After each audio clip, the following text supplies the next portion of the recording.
அனைவருக்கும் வணக்கம். நான் வேதமாணிக்கம். இது எஃப்ஒய் ட்ரேட் எஜுகேஷன். இன்னைக்கு மார்க்கெட்ல ஒரு சில விஷயங்கள் நடந்தது.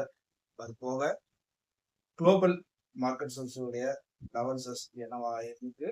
ஸோ அடுத்ததா நம்ம மார்க்கெட்டை எப்படி ப்ரெடிக்ட் பண்ணலாம். ஸோ அடுத்த கட்ட நகர்வு என்னவாக இருக்கும். இது எல்லாத்தையும் தான் இந்த வீடியோவில் நம்ம பார்க்க போறோம். இது வரைக்கும் நீங்க நம்ம சேனலை சப்ஸ்கிரைப் பண்ணாம பாத்தீங்கன்னா சப்ஸ்கிரைப் பண்ணிட்டு பாருங்க. நீங்க எங்களுக்கு கொடுக்கக்கூடிய மிகப்பெரிய சப்போர்ட்டா இருக்கும்.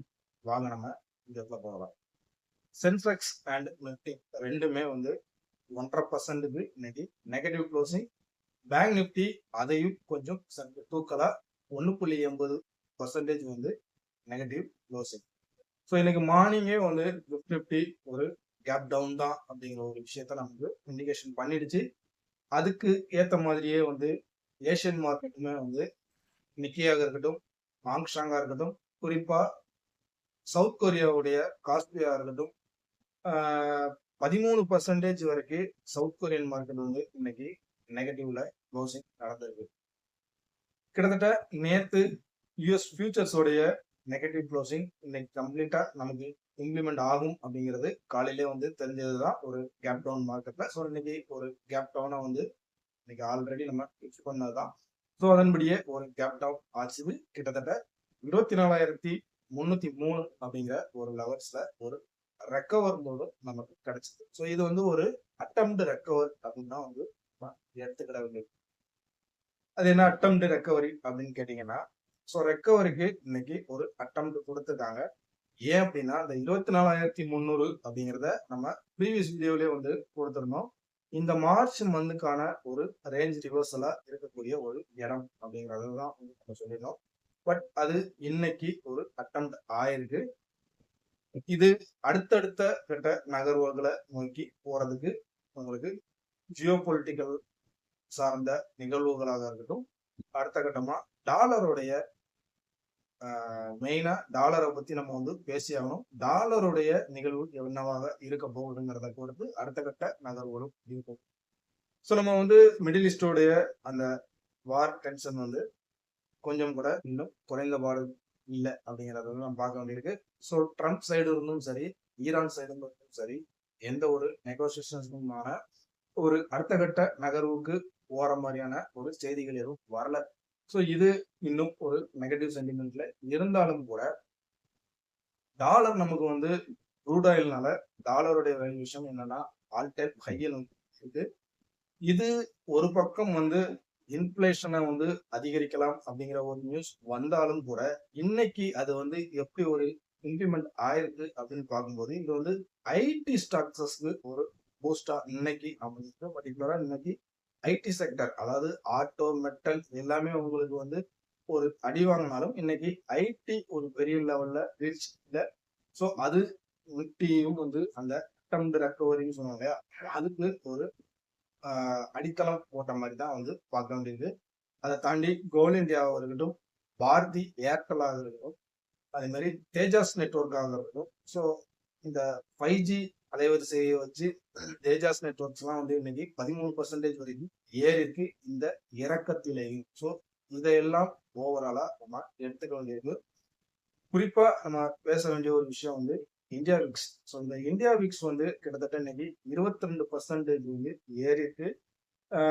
ஸோ இந்த இந்தியா விக்ஸினுடைய ஏற்றம் அப்படிங்கிறது நம்ம மார்க்கெட்ல ஒரு பதற்றமான சூழ்நிலை இன்னும் கண்டினியூவா இருக்கு அப்படிங்கிறத இன்னைக்கு உறுதிப்படுத்திருக்கு. பட் ஆனாலும் கூட உங்களுக்கு என்னன்னு கேட்டீங்கன்னா, ஆப்ஷன்ஸ்ல நம்ம பார்க்கும்போது ஒரு மார்க்கெட் ஒரு கேப் டவுன்ல விழுந்திருக்கு.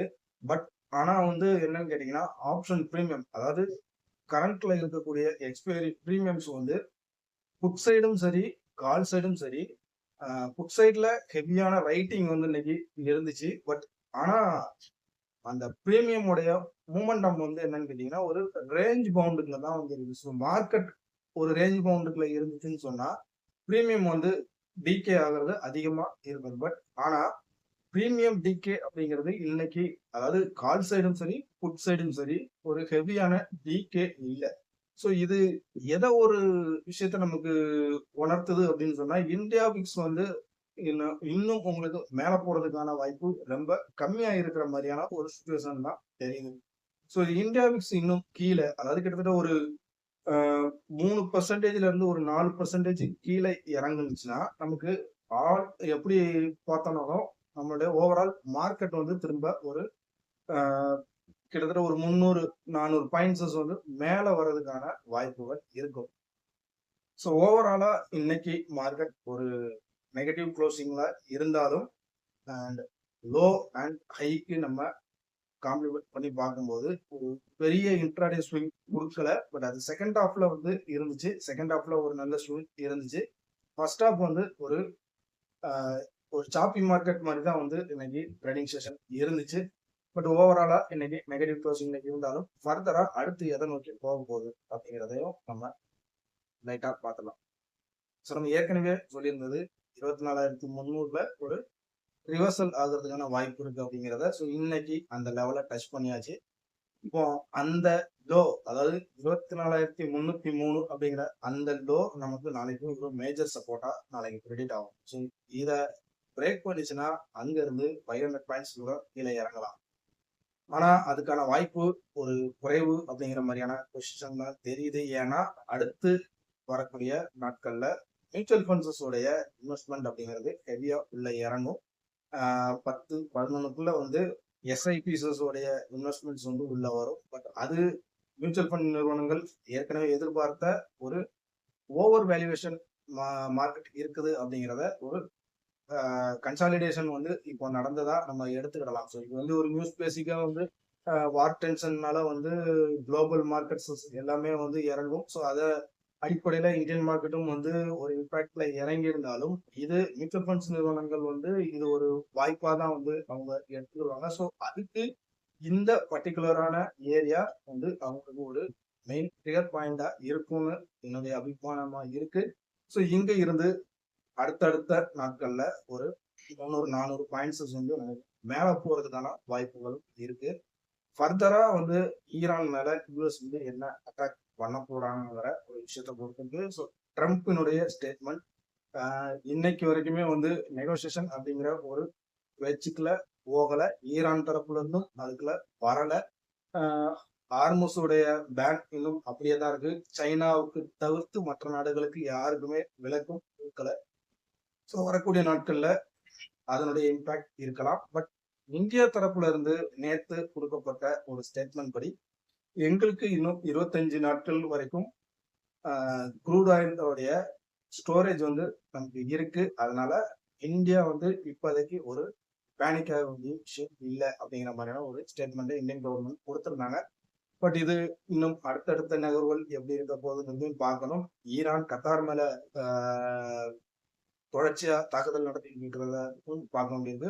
நேச்சுரல் கேசஸ் வந்து ப்ரொடக்ஷனை வந்து கத்தார் ஸ்டாப் பண்ணி வச்சிருக்காங்க. ஸோ இதனால கமாடிட்டிஸோடைய மூமெண்டம் வந்து கொஞ்சம் ஹெவியாகவே இருக்கும் நேச்சுரல் கேஸ்ல. ஸோ அதில் நேச்சுரல் கேஸ் கூட நம்ம ஃபோக்கஸ் பண்ணலாம் கமாடிட்டியில. ஸோ க்ரூட் ஆயில் ஆல்ரெடி நல்லா தூக்கிட்டு போயிட்டாங்க. So Brent crude oil $83 trade ஆயிட்டு இருக்கு. ஸோ அடுத்த க்ரூட் ஆயிலுடைய மூமெண்டம் எப்படி இருக்கும் அப்படிங்கிறத பொறுத்து நம்மளுடைய மார்க்கெட்டுடைய நகர்வுகளும் அமையலாம். ஓவரால் அடுத்ததா ஒரு பாசிட்டிவ் சென்டிமெண்ட்டுக்குள்ள நம்ம போறதுக்கான வாய்ப்பும் வரலாம். நாளைக்கு என்ன நடக்க போகுங்கிறத நம்ம வெயிட் பண்ணி பார்க்கலாம். ஸோ லெவல்ஸஸ் வந்து நம்ம கொடுத்ததுதான் 24,300 ஒரு மேஜர் சப்போர்ட்டா இருக்கும். மேஜர் ரெசிஸ்டன்ஸ் பார்க்கும்போது 24,770 ஒரு மேஜர் ரெசிஸ்டன்ஸா இருக்கு. மேல ஒரு டே க்ளோசிங் நடந்தால் ஃபர்தரா அது 25,000 போறதுக்கான வாய்ப்பு இருக்கு. இந்த வீடியோ உங்களுக்கு ஒரு யூஸ்ஃபுல்லான வீடியோவாக இருக்கும். நம்ம லைக் பண்ணுங்க, நம்ம சேனல் சப்ஸ்கிரைப் பண்ணுங்க. தேங்க்ஸ் ஃபார் வாட்சிங்.